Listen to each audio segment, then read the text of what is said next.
Néhémie a parlé de la prière qu'il faisait monter à Dieu jour et nuit. Mais cette prière était relative. Elle était liée au peuple de Dieu. Les prières de Christ avaient le même caractère. Il ne priait pas simplement pour lui-même, mais sa prière était liée au sien. Il priait jour et nuit pour eux. Les prières de Paul avaient évidemment le même caractère. Nous ne cessons de prier pour vous, Colossiens 1:9. Qu'on fasse des requêtes, des prières, des supplications, des actions de grâce pour tous les saints, 1 Timothée 2:1. Il y a de la persistance et de l'importunité, mais c'est une prière collective, relative. La femme qui est dans notre pensée lorsque nous employons ces termes d'importune ou d'importunité qui est devant le juge inique est une femme qui représente l'Église. Et Christ explique cela en disant « Et Dieu ne fera pas justice à ses élus qui crient à lui jour et nuit » Luc 18:7. Que signifie faire justice aux saints contre leur adversaire? Oui, c'est la grande victoire collective à la fin. C'est le moment suprême où l'accusateur des frères sera vaincu, celui qui les accusait devant Dieu, jour et nuit. Le grand juge fera justice de l'accusateur, celui qui a harassé l'Église, et ceci a son aspect collectif. L'incident de l'ami à minuit, comme nous l'avons appelé, c'est encore une chose relative, ce n'est pas simplement une affaire personnelle.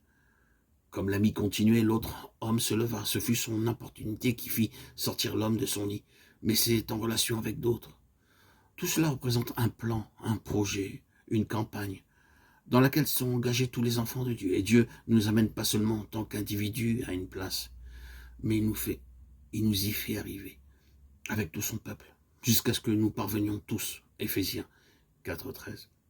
Et notre travail, notre éducation morale, ces contradictions et ces délais qui nous retiennent et nous poussent à la prière, agissent en nous en relation avec le corps tout entier et deviennent une expérience relative.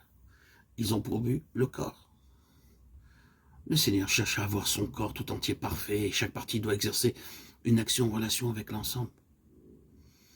Un jour, l'effet accumulé de nos épreuves, de nos difficultés, de nos perplexités se verra dans le corps tout entier, devenu parfait. Et nous comprendrons que lorsque nous souffrions, nous ne souffrions pas isolément, que nos souffrances n'étaient pas détachées, qu'elles étaient collectives, elles étaient reliées. Elles étaient une part d'un tout et elles contribuaient à un dessein beaucoup plus grand que nos propres intérêts personnels. Il faut que nous permettions au dessein de Dieu de donner une couleur à nos expériences personnelles. Les épreuves que nous traversons ne signifient pas que le Seigneur nous ait désignés à souffrir seuls, mais le corps tout entier est son but. Et nous souffrons en relation avec le corps. Pour l'amour du corps, nous accomplissons ce qui manque aux souffrances de Christ. Les souffrances sont donc relatives, nous le voyons. Elles ne sont pas la volonté absolue de Dieu, mais sa volonté relative, dans ce sens plus complet qu'elle contribue à un dessein plus vaste de Dieu. Lorsque le dessein plus vaste sera atteint, la volonté relative de Dieu qui permet les souffrances cessera. Il n'y aura plus de douleur, plus de souffrance. Il est nécessaire que nous voyions le plan de Dieu tout entier pour découvrir que la persistance et l'importunité attendue et demandée de nous affectent ces trois choses. La vie morale personnelle du croyant selon le modèle céleste et l'accroissement de la connaissance spirituelle sont à la base des délais qui nous appellent à la prière importune. Nous devons apprendre quelque chose que nous ne connaissons pas encore. Une question très importante.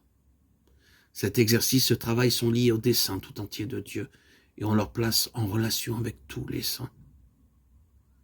Jamais la volonté de Dieu ne nous force à faire quelque chose. Cela est étranger à la pensée de l'importunité. L'importunité, bien qu'elle semble être l'opposé, est notre coopération avec Dieu. Nous pouvons penser qu'elle aura pour effet de contraindre Dieu, de persuader Dieu d'agir. Mais Dieu ne nous attire dans cette voie que pour nous avoir en coopération avec sa volonté. C'est à cela que nous pensions en disant que certaines choses devaient être vaincues en nous, que nous devions triompher de toutes sortes d'éléments de la vieille création. Nos désirs, nos sentiments, nos préférences, nos jugements, nos conceptions, nos propres pensées, toutes ces choses doivent être surmontées. Dans l'exercice et l'action et le travail de la prière, nous entrons en coopération avec Dieu. Et nous finissons par découvrir que notre pensée était de chercher à persuader le Seigneur à faire certaines choses. Alors que le Seigneur nous amenait à la place où il est libre de faire ce qu'il désire. Le Seigneur a des voies étranges, mais il est toujours justifié Pour finir, et la sagesse est justifiée par ses enfants.